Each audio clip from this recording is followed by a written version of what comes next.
Hello friends, this video on alcohol, phenols and ethers part 1 is brought to you by examfear.com. No more fear from exam.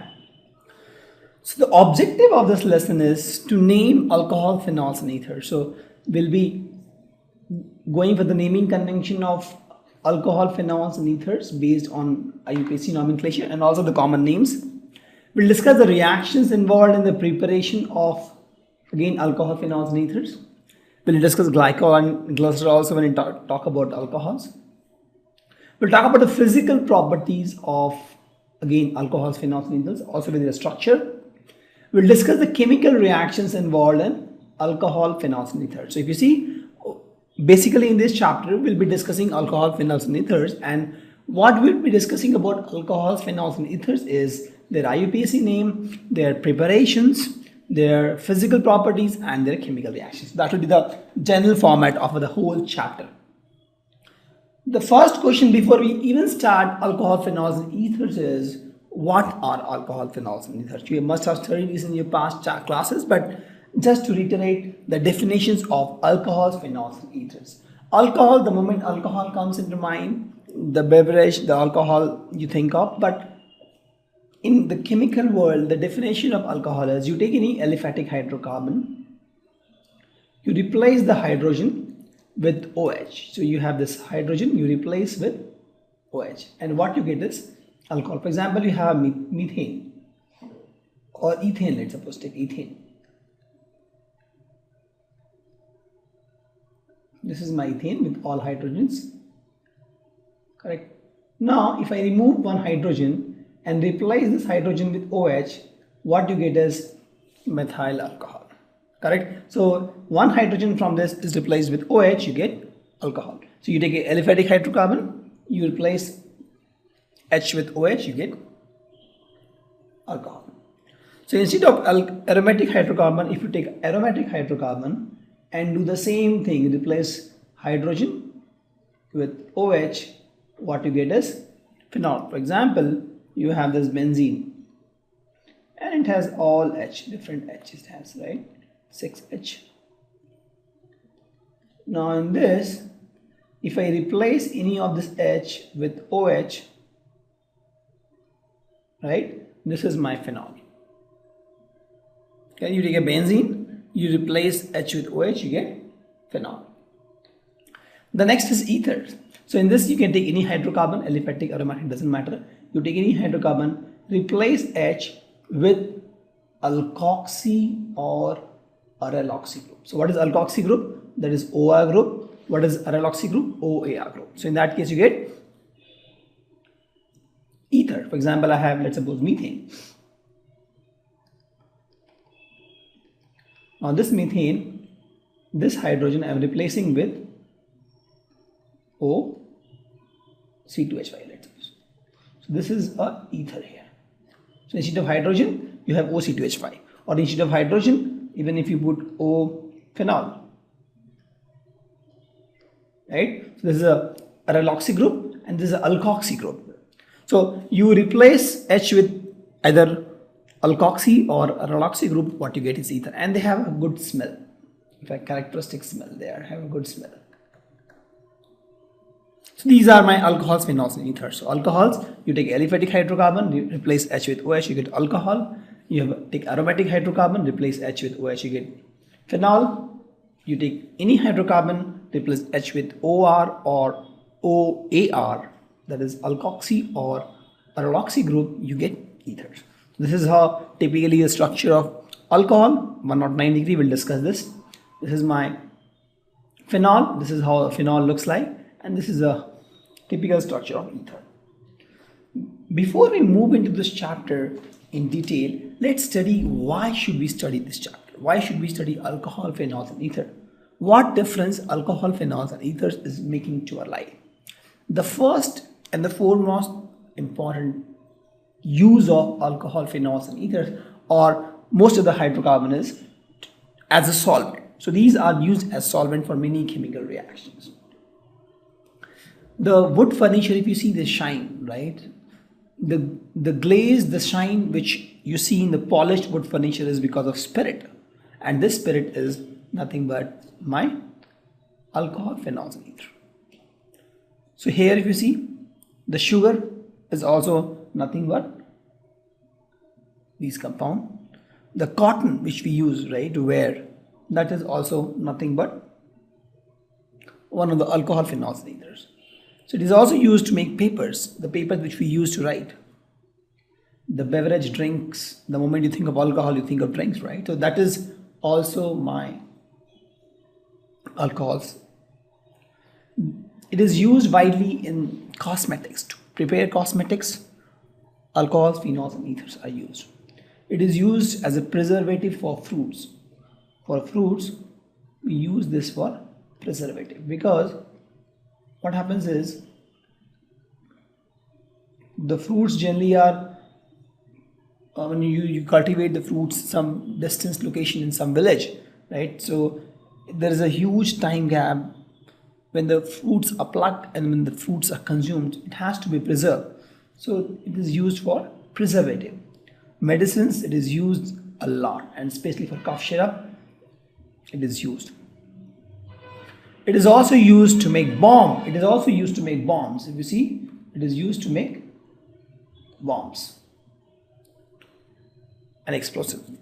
It is used for antifreeze in car. So in cold country, if you are staying in cold country, very cold country, it's very difficult to start the car in the morning. So this is used for antifreeze in the car. Not in countries like India where the temperature is not that cold, but if you go to any very cold country, these are used.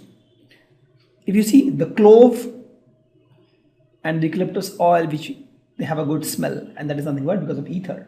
So they have ethers in it. So eucalyptus oil, cloves, they have ethers. These are the various applications of alcohols, phenols and ethers, right? In some cases you use alcohols, phenols and ethers in our day-to-day life, whether you talk about the polishing of the furniture, the wooden fabric, the cosmetics which is used by ladies, antifreeze in the car, the medicines, the bombs, and the solvent, the preservative, the beverages. Here we have a very huge application of alcohols, phenols and ethers. So with this concepts in mind, with this data in mind that the alcohols, phenols and ethers are widely used, let's start the chapter. So we'll start with alcohols. So alcohols, they have one or more OH group. So it can have one OH group or more OH group also that is directly attached to carbon. Please note, OH group is always attached to carbon. Correct? This kind of structure. OH group always attached to carbon. So OH group attached to carbon. In the aliphatic system, it has to be aliphatic. If it is aromatic, then it is phenol. Correct? And OH bond is polar in nature. Why? Because O is electronegative, right? Is more electronegative than carbon. If you see carbon, oxygen, hydrogen, this oxygen is more electronegative than carbon, and it will try to pull electron towards itself. It will get slightly negative charge. Since it gets slightly negative charge, it gets slightly positive charge. And with that we say that alcohol is slightly acidic, but it is even less acidic than water. It is slightly acidic, but even less acidic than water, and it is very less acidic. So in most of the case we ignore the acidity of alcohol, but it has slight positive charge. Because why? Oxygen is more electronegative than carbon. We have studied the electronegativity series in the previous chapters where we have discussed that oxygen is more electronegative than carbon. So with that, it develops slightly negative charge, and thus this has slightly positive charge. So it is slightly very less acidic, but it is even less acidic than water. And alcohols, you can classify alcohol as mono, di, tri or polyhydric compounds, depending on whether they have 1, 2 or 3 hydroxyl groups in their structures. We'll see that. We'll see this different poly, tri or mono hydric compounds in the next slide. Thus understand, this is how alcohol looks. This is the bond angle. This is almost 109 degree. We'll discuss the structure of alcohols, and we'll discuss why we have this angle. and that's mainly because of the lone pairs here. We'll discuss that. And this is the structure actually of alcohols. You can see there are three different views. This is the 3D view. This is a Lewis structure. This is also a Lewis structure.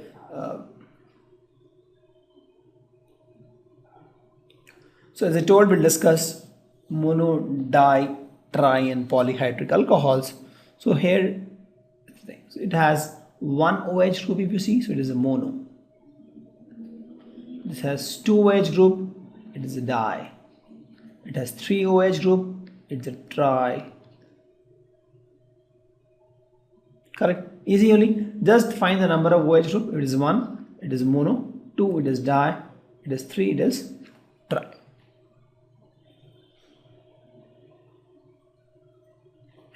Let's understand a little bit about phenols also. Phenols are solid generally.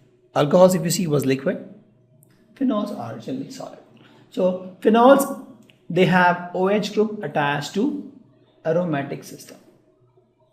Please note, it has to be aromatic system, and where you have OH attached. For example, in this case, there is a benzene, you replace H with OH, you get phenol. These are my phenols, right? This is my aromatic system, and in this aromatic system, directly we have OH attached. This is my O and this is my H. Correct? So you have an aromatic system. In the aromatic system, directly you attach OH. Understand one thing, this is not a phenol. For example, this is not a phenol. Why? Because if you see, this carbon is not part of aromatic system. OH is attached to this carbon. Only if OH is attached to the aromatic system, it is phenol. Hope you understand. This is a normal alcohol. Again, phenol is also a type of alcohol because generally there are so many definitions. Some definitions say that alcohol has to be aliphatic. Some says alcohol has to be aliphatic. And phenol is aromatic. There are different definitions actually. This is what one group of people says. The other group of people say that phenol is a subtype of alcohol. And it is more acidic than alcohol. So we will see that. So we see that the phenol is more acidic than water and it is more acidic than alcohol. This is the thing. And we'll also explain you why it is more acidic than alcohol. We'll discuss these things in details, right? Same thing here also, phenols can be classified as mono, di and tri or polyhydric compounds depending on whether it has 1, 2 or 3 hydroxyl group in their structure. For example, this is a mono, it has 2 OH, it is di, this has 1 OH, this is mono, and this has 3 OH, it is tri, right? This is mono, 1, di and tri. Thank you. Visit our website examfear.com to watch more and more quality education videos. You can also attempt free online tests that are there in our website. You can also get access to tons of free study materials, and you can also find free tutors and mentors in this website. Thanks a lot for watching.